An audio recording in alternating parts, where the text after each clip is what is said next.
Hi, I'm Brad Knowles, producer of Friday Night Flies, hosted by Scott LeBoldis and Scotty Holmes. Enjoy the show. Hey everybody, Zach here from Friday Night Flies at the White River Fly Shop, Bass Pro in Tawasin. So today I've got something kind of old school and classic for you. Actually wasn't going to do a video this week because I've been pretty sick all week, but I was at home yesterday on my day off, sitting on the couch, and figured, well, let's mess around with some flies, and so I came up with the Spey fly. So I call it the purple Spey. Just wanted to just kind of freestyled it. You know, you see all these photos of these beautiful flies that guys do online. Dink McPhail, there's so many people on Instagram too that are tying these classics, and they're just gorgeous flies. I figured, what the hell, let's give it a go for myself and see what happens. So I dug around my box or my bench, I'd say. I found some substitute feathers that definitely work really well. So I've actually found some pheasant rump in purple of all colors. It's a really cool material. It's got some wicked sheen to it and stuff like that, but the fibers are just long enough for these hooks, so it actually works out pretty good. Yeah, so without further ado, let's head on down and check it out. Alright guys, so there it is, my purple Spey. You can see, give you a nice slow roll there. Really pretty flies. I'm loving these. They're something you don't really want to fish, but I'm going to fish it anyway, because why the hell not? So I got a tented wing on there. Like I said, I'm using pheasant rump for the hackle, which actually looks out really good. I even got a throat on there, some red guinea. Really cool looking fly. So it's kind of a style of fly that I've been fascinated by for quite some time now. So I figured I'd finally start tying some up. So for a hook, I'm using a Mustad 36-890 size 2.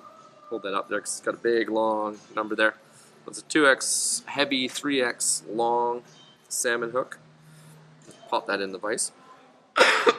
Sorry, like I said, I've been sick, so I actually missed a couple days of work this week. But so there's a return eye on this hook, as you can see there on the bend. So for thread, I'm just using some 70 Danville black. Some 6-aught or 8-aught black uni would work as well. UTC 70, all that stuff, all equivalent. So I'm just gonna take my thread just to fill in, close up that gap there. And now I'm going to keep a hold of the tag end. So you want these bodies to be fairly slender and uniform. I'm going to hold it nice and tight, and just by wrapping, puts one wrap right in front of the other. If I can hang on to that piece there. There we go.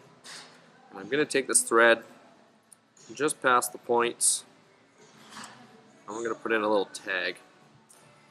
So, like I said, this is kind of a cool fly. I've kind of I've got some heron at home, which is kind of, I got lucky with that stuff. And I was actually doing a couple black spays with it as well, that Art Lindgren pattern that we had last spring, which is kind of cool. It's a beautiful material to work with, but you can't get it, so it's one of those things. If you got it, use it, or not. So I've got some medium uni mylar. Gold one side, silver on the other, number 12. So I'm going to tie this with the silver side against the hook. I'm just going to leave a little tag here. Just enough to get a couple wraps in. Pull that nice and tight. You can put down a layer of super glue if you want, just to help protect it. So I don't think it's really too necessary. Just a couple wraps there, 3 or 4, just to build a little tag. A couple wraps to secure it. Trim that away. We'll lock that down. Now I'm going to add in my rib for this fly. So it's just a uni French oval, medium, silver. And what I'm going to do, I'm actually going to tie it in quite long, just so it fills in that gap where that step down is. You've seen me do this before a couple times. I'm just going to give a couple loose wraps there just to hold it in place. Excuse me, guys. I was contemplating not doing a video this week, but decided against that. So bear with the coughing. So the rear 2/3 to half of my body is going to be just some Unifloss in purple. You can get this stuff in all sorts of different colors. And I'm going to tie that in same length as that wire, or the ribbing material. And I'm just going to tie everything in here. just to tidy it up. And don't let it kind of spin on you. Just open spiral wraps work pretty good. And there we go. And as you can see, I finished right where that butt end is. Kind of just fills in that gap. I'm going to take my thread back a little bit. About to yay. So about halfway, 2/3 of the way up, including the tag. So I'm going to start by wrapping my floss up. I'm just going to really wind that nice and tight. Good wrap at the butt there. Take this all the way up. Give yourself enough floss to work with. This uni-floss is only one strand, so it doesn't really fill up the body all that quickly. Just do one wrap in front of the other. And just go all the way up to my thread. Oh, jeez. Dying here. So these flies, I was a little intimidated by the style and how they are when I first started looking at them, but once you start tying them, they're really not that bad. The most difficult part is definitely that wing. But with a little bit of practice, just like with everything, you will get it.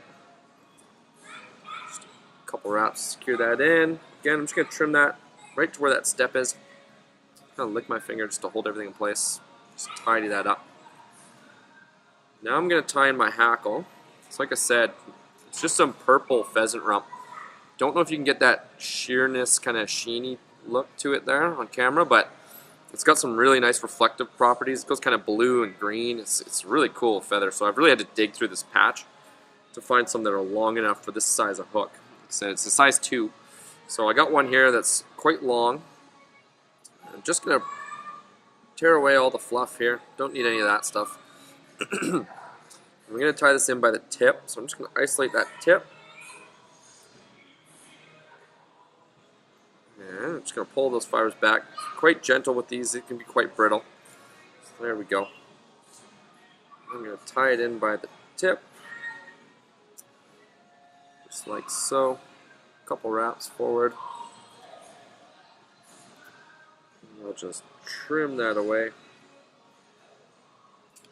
Doesn't need to be perfect because this front half of the body is going to be dubbing. So I've got some seal fur dubbing assortment from Superfly here in the tractor colors. Comes in naturals as well, which is kind of nice, which we do have in store. I don't have this one though. And I'm going to use, you can't really see it, but there's a purple color here. It almost looks black. There's also black, there's dark blue, there's all these fun colors which are kind of cool. So I'm going to use the purple. You could use the black if you wanted to, that's all up to you. A lot of these flies just kind of come out of freestyling and messing around with materials, from my understanding anyway, from looking into this stuff and talking to guys that tie them. They just kind of make them up as they go. So it's a fun way if you want to just challenge yourself. Definitely give it a go. Don't worry, I haven't forgotten about that rib. Doing the dubbing body first. I'm going to take a fair bit here just to get this all in. Seal fur is one of those dubbings. When I first started using it, I hated it, but now that I use it more and more, it's one of those materials that I do like. Jeez. Dr. Slicks are a little squeaky. Maybe add a little bit of, let's just get rid of this. Add a little bit of oil to them when I get home. So once you get it started, you kind of pull down on it. You can give more or take it away as you like. Just build up a little bit of a taper here. Doesn't have to be much. A little bit more. It's a cool material to, the seals for dubbing, it's cool to blend with other materials as well, which is kind of neat. So I might actually blend some of this with some ice dub and play around with that too. Alright, just go a little bit closer to the head here. We're pretty much done. Go take away the extra. Just going to pull everything back. If you've got any really long fibers, you can kind of just pluck them out. Don't need it to be too crazy. There we go. Now the tricky part. So I'm going to start winding my rib up. This will make sense here in a second. So I'm just going to do a full turn at the back. It's kind of a pain dealing with the hackle at the same time. So full turn at the back. I'm going to get 5 or 6 ribs up the body of the fly.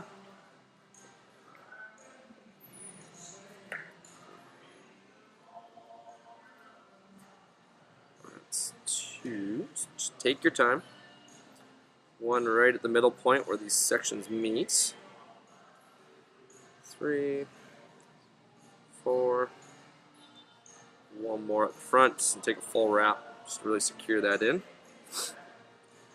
So, just a couple wraps. And a little bit of a tag, just so I can really secure that in place.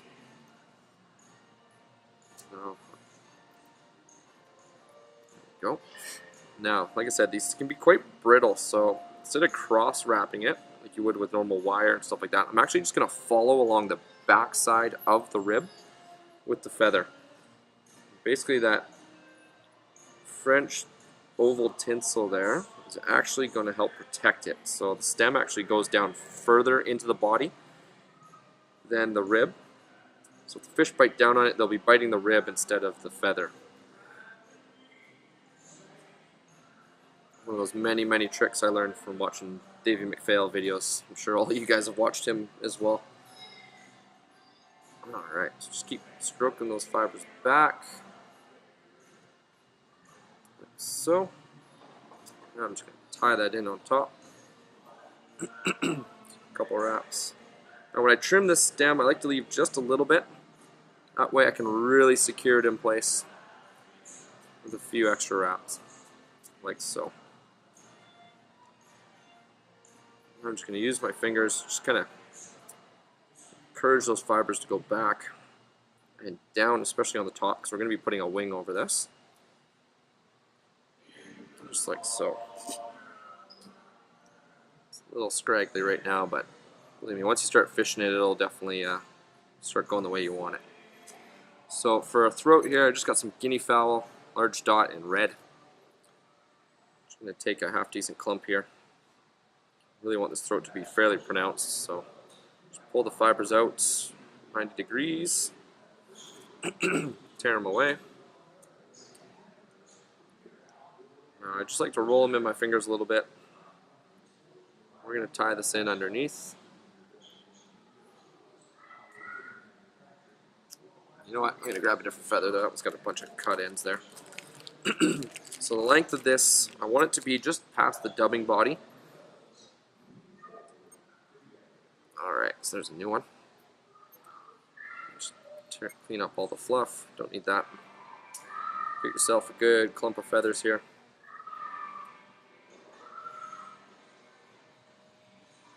Just kind of roughly align the tips, tear it away. And just kind of roll it in your fingers a little bit. One fiber that's hanging out on top. So this, I'm going to have the tips going just past the dubbing. Just going to tie that in right underneath. And what I like to do is just splay those fibers out with my thumb so they kind of spread out quite a bit. Just give it 1 or 2 more wraps. Trim away the extra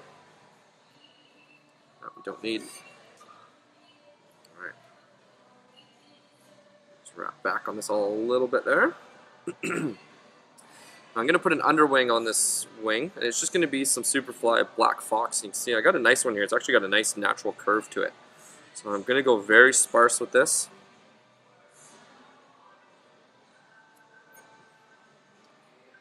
And I'm going to clean out all that underfur as you normally would. I'm going to try to preserve that curve of the fox. And this I'm going to have extend roughly the same length as those as that pheasant fiber, maybe a little bit longer. I'm just going to do a pinching loop. So what I do is I pinch the material in my left hand on top of the hook shank. I do a loose wrap on top. I pinch the thread and the material together, and I pull straight down on it. Okay, this takes a little bit of practice to get used to, but this is how you're going to tie in the tented wings on top as well. So there we go, just a couple wraps to secure that in place. Trim that away on a little bit of an angle. I'm just going to tidy up the head here. And now we're ready to add our wing. So the wing on this fly is some purple goose shoulder. Okay, see I got 2 feathers here. These ones are actually pretty good. Both sides are roughly the same length. Sometimes they're not. Sometimes the inside's a little bit shorter. So you'll want to have 2 matching feathers. Take one from one side and then one from the opposite side of another feather just to kind of match them up. But this one, as you can see, roughly the same length on both sides. And I'm going to do a double wing. So I'm going to section myself off a little bit of the goose shoulder here and just peel away the one side. I'm going to take a second piece, pretty much the same length, same size. And what I'm going to do, I'm going to stack these on top of each other. So this just gives the wing a little more pronounced look to it. It's going to make it a little more durable. And it's really going to allow that purple color to come out. So if I can get these to stack on top of each other.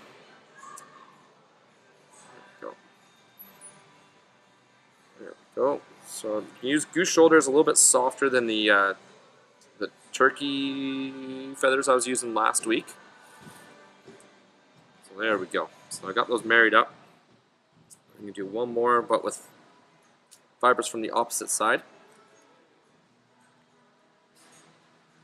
Just gonna peel that off. That's one. Just section off a second piece with my scissors. That's two. Again, just stack them on top of each other.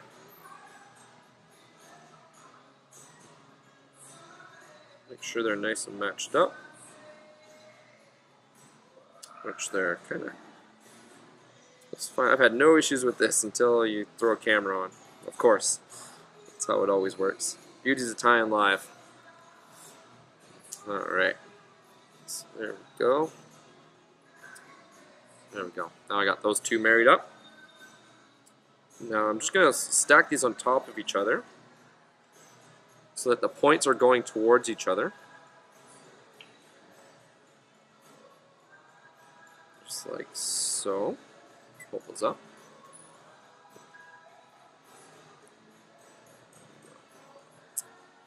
This is really giving me a tough time here. Alright, I'm going to do one at a time. I have done them two. Alright, let's just see if I can get this going here. Alright, I've fiddled with this long enough. Brain's not working as good as it should be. Alright, so I got one side, one piece from each side,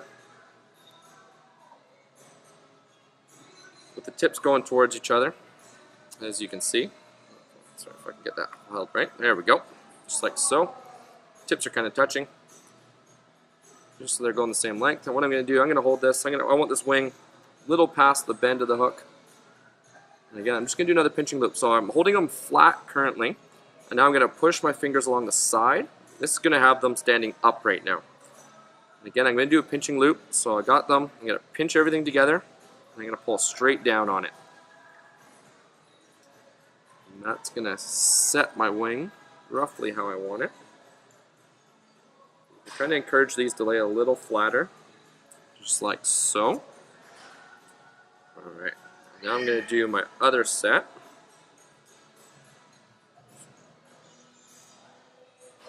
This is one of those things with these flies, just take your time. You don't want to rush anything. The wing's not sitting how you like it. Take it apart, do it again. As you can see there, I just had this fiber come loose on me. Just going to encourage it to go back in place. They act kind of like Velcro. Alright, so there we go. I got them kind of lined up again. Tips are together. Once again, just going to get that rough measurement where I want it. Pinch them to the side of the hook. Come up over the top with a nice loose turn and pull straight down. Let me just see how that's sitting. It's going a little wonky on me.